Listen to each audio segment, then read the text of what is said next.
Hello everyone, this is Suddenly Jester, and we're back for another episode of Shovel Knight. However, before we do anything else, we're quickly going to take care of this guy over here.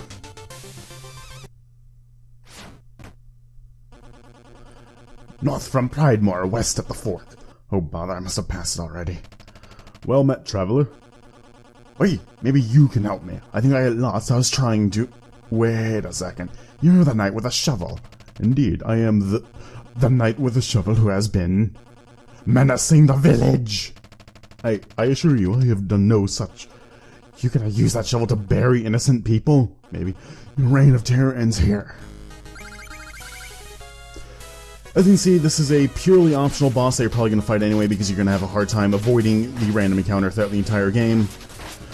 Overall, he's not very difficult, but as you can see, the Chaos Orb is quite effective against him due to the fact that he tends to bounce around the place unless, you know, it's completely, practically dodges him like that. He's not very difficult, but he can be tricky at times because overall he doesn't really fight like any of the knights we fought previously. If you have some difficulty, Phase Locket, of course, is useful as always. That being said, I've taken a bit of unnecessary damage, but overall. As you can see, the Phase Lock is also very useful when he brings up... Sorry, Phase Lock, the Chaos Orb is also quite useful when he brings up this Fire Shield. Even though it won't necessarily destroy the fire, it will easily just bounce past it. Overall, he's only one hit away from death now, so we can just, you know, jump on him like that. And overall, win the battle with not too much difficulty. We only lost 3 bars of health. Do your worst, villain. Strike me down. I'm no villain. We're fighting a common enemy. We are? Why didn't you say so? Wow, I feel like a fool now. Think nothing of it, friend. Knights are strongest when they work together. Yeah, Knight's code. First vow, always help a person in need. Knock him down, Shovel Knight. And for our efforts, we get a small amount of money and a music sheet, which I am going to essentially turn in right now. And with that, we're back, and as you can see, there's another village sort of area, the armor outpost, open to us right now. However, while there is a boss fight there, we're going to take care of the boss fight in the next episode because I really don't want there to be 3 boss fights in one episode. However, there is something else that is equally important here besides that music sheet. First off, there's the Shovelsmith over here. He'll essentially give us some upgrades that we can buy. I want the charge handle. It is by far the most useful upgrade in the game in my personal opinion. Simply because it's just... While you can have some difficulty sometimes getting the charge tag off, for the most part, it really isn't too bad, and it can deal 1 bar of damage to bosses instead of half a bar. Other than that, there's the armor outpost guy right here. I really don't like any of these armor upgrades except for the ornate plate, because it might be absolutely useless, but it looks awesome. Overall, I'm going to buy them all for the sake of completion, but for the most part, there's really not much of a point in getting them. Anyway, in order to get to the music sheet, we need to go back up the ladder, and we'll need to go to the next screen and drop down onto these roofs. It immediately took me a lot of fun to figure that out, because the first time I played that, I kept trying to jump, wow, I'm getting tongue-tied. I kept trying to jump up from the bottom. But, as you can probably tell, it doesn't quite work like that. Anyway, I'm going to turn this music sheet, and then we're going to be done with this place for now.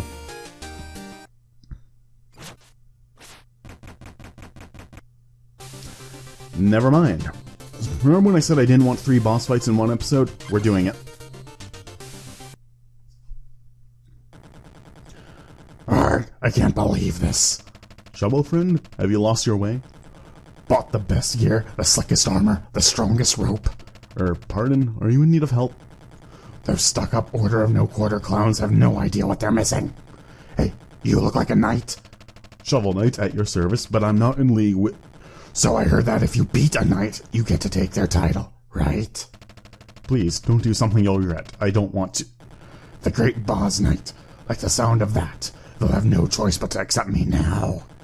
Come on, let's do this. My throat hurts. Wow, that completely missed. Anyway, Boz is a bit tougher than the guy we fought earlier. I forgot his name already. Especially if he decides to keep dodging my Chaos Orbs. He's pretty good at that, but however, his size gives him one big weakness. It's not too hard to pretty much pogo jump him, although he can block it with his whip. About halfway through the fight, he will power up and make things a bit more difficult for you. However, it's still, though, if you're careful and just don't stay to the diagonals of him, overall you won't have too much trouble. However, that being said, it is a lot harder to get the pogo bounce on him. I mean, you can go for it if you want to just absorb the damage, which I sometimes try to do, but overall, sometimes it's best not to try. That being said, if you can get into the rhythm, it's not hard to get a few charge strikes against him when he's swinging from side to side like that. Overall, I didn't do as well in that fight as I've liked to, but, you know, we got through it. No way, not even my best moves could faze you. Well fought. If you can accept defeat like a true knight, you'll always have your dignity. Now they'll never let me into the order. Never, ever, ever. Wah! I apologize for anyone's eardrums, by the way. Well, no more money we can get out of him. Let's just continue, and I'll finally turn in that music sheet. And we're back. Again. I'm very tempted to just take on the boss fight in here, simply just get done by this point after the other two, but I don't want this video to be too long, so we're just going to go on to the next stage. Iron Whale, Lair of Treasure Knight. This is a rather interesting area to me. I mean, when I first played this, I thought I was going to absolutely hate it, but I ended up loving it. Thing is, as you can quite obviously tell now, it's an underwater level. And for the most part, underwater levels in games tend to kinda suck. I mean, in Mario, they weren't that great. In Monster Hunter Tri, the underwater combat had a lot to be desired. And in Zelda, we don't speak about the underwater levels in Zelda, especially in Ocarina of Time. There's a fishing spot right here, but it just contains a trout bowl. Our Ikers are full right now, so there's not really much of a point in fishing it up.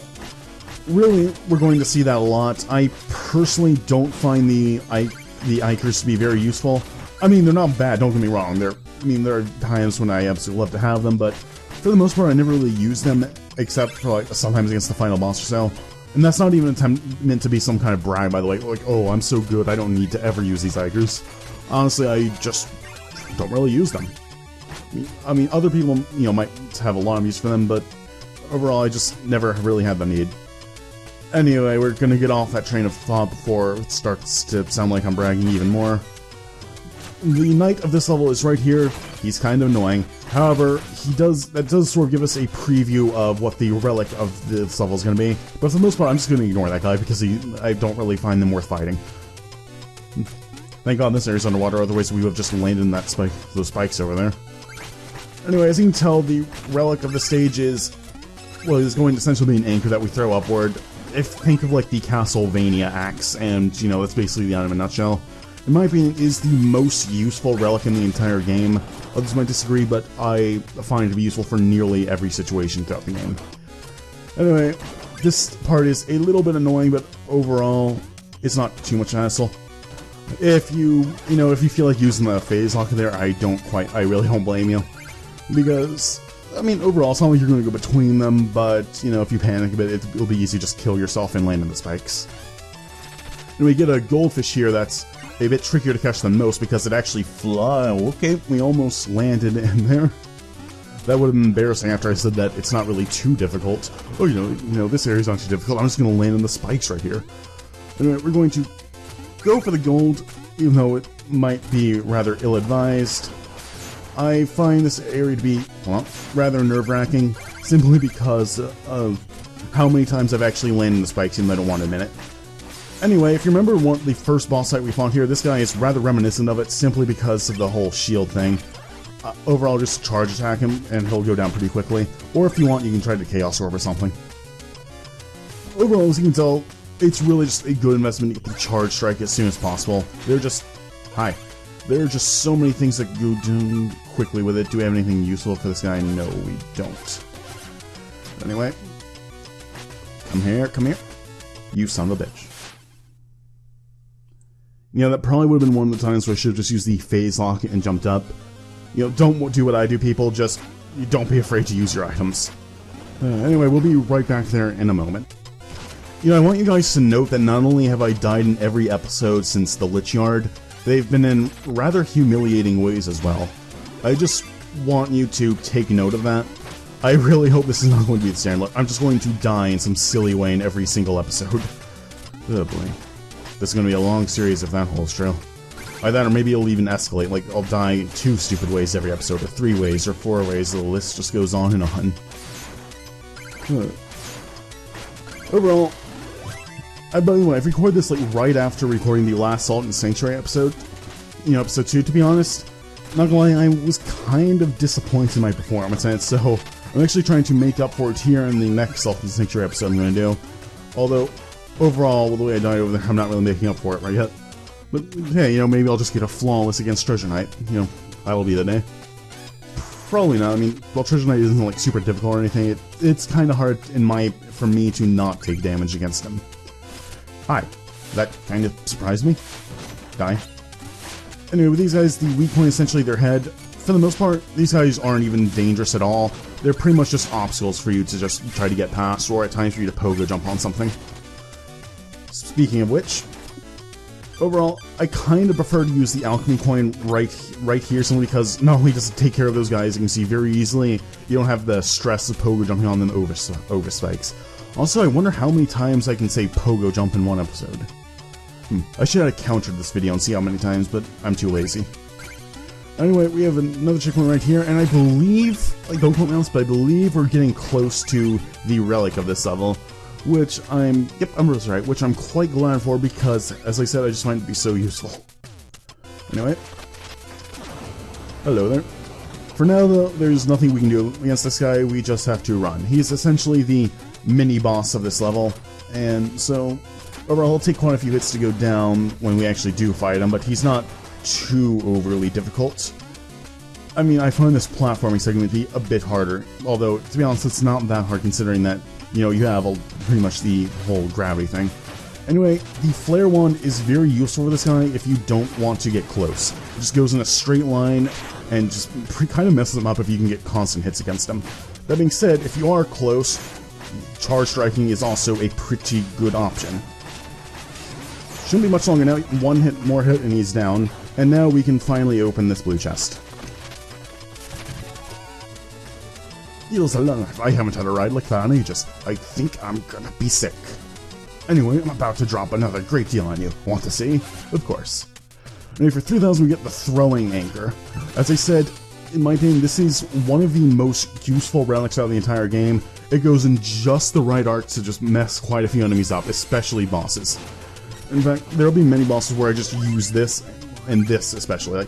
In fact, I was kind of wishing that boss wouldn't appear until after we beat the level, because with the whole thing, with this whole shtick of him swinging swing with his whip and stuff like that, this relic is quite useful for him. Anyway, there's a secret right here in plain sight, though we kind of have to drop off a ladder to get it. Hi. Forgot about that guy. There's another one of these annoying guys. As you can see, the anchor is quite useful, but once again, I prefer to just charge strike him to death. Although, the fact that we do move slowly when using it is kind of annoying. Don't worry about, by the way, getting rid of all of the bubbles right there. We can easily get back just by using this. However, we're not getting back yet because there's something we can fish up right here. I don't remember if this is a trout bar or a goldfish, but I'm hoping for goldfish. Thank you. Come here. Thank you, buddy. I was worried that he was just going to swim away from me. He almost did. And, I mean, I like money and stuff, but I'm not going to risk... Wow.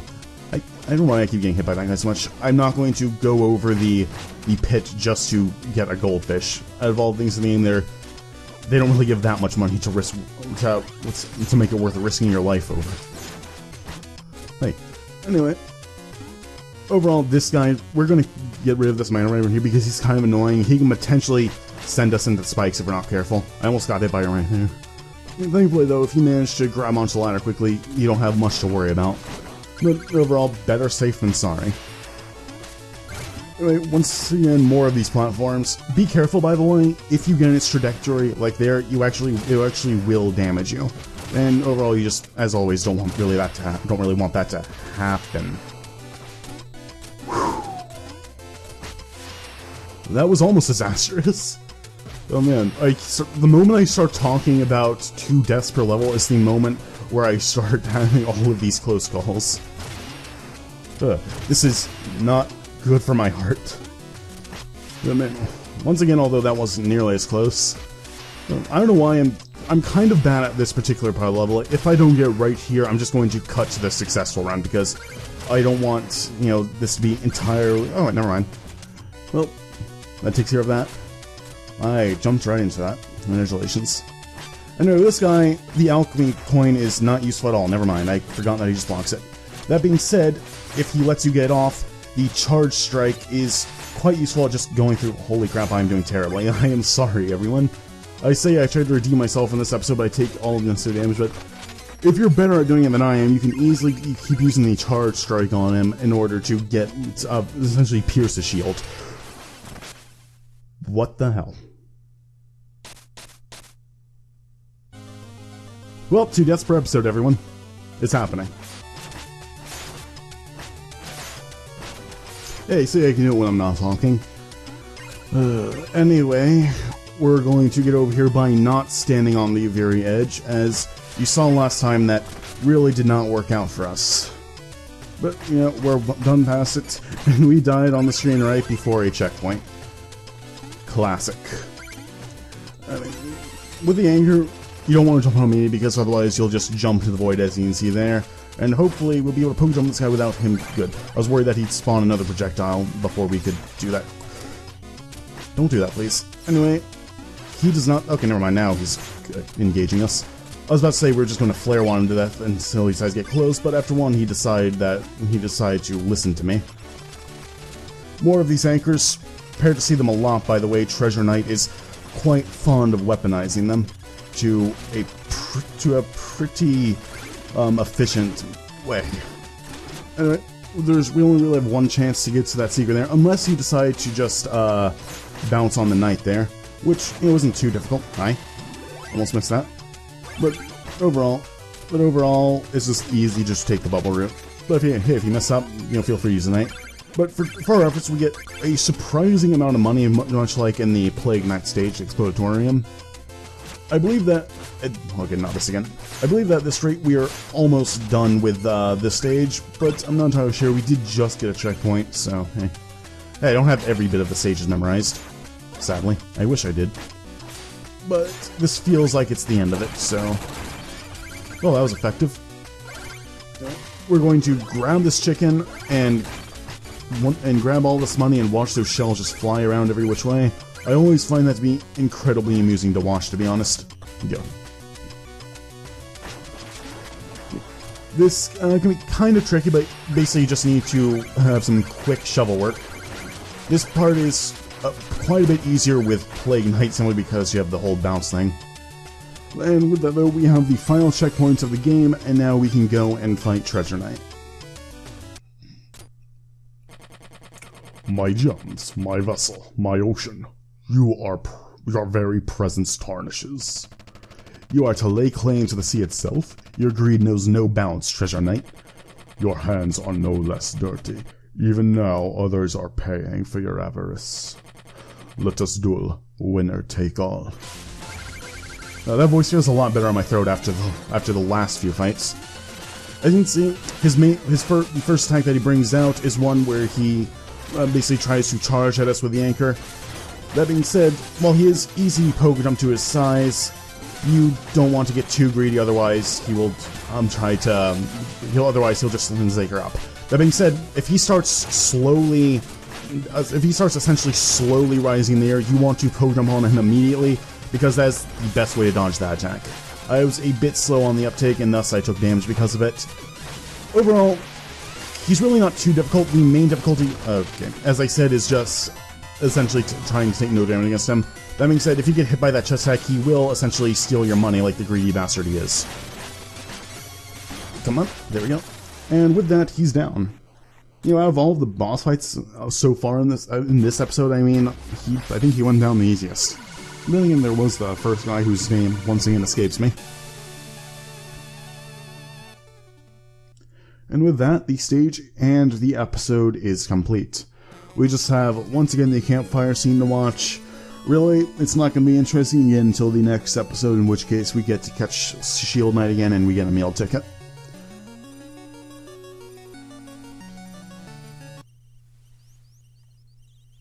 So as always, we will collect our share of cash for completing the level and committing to forest safety.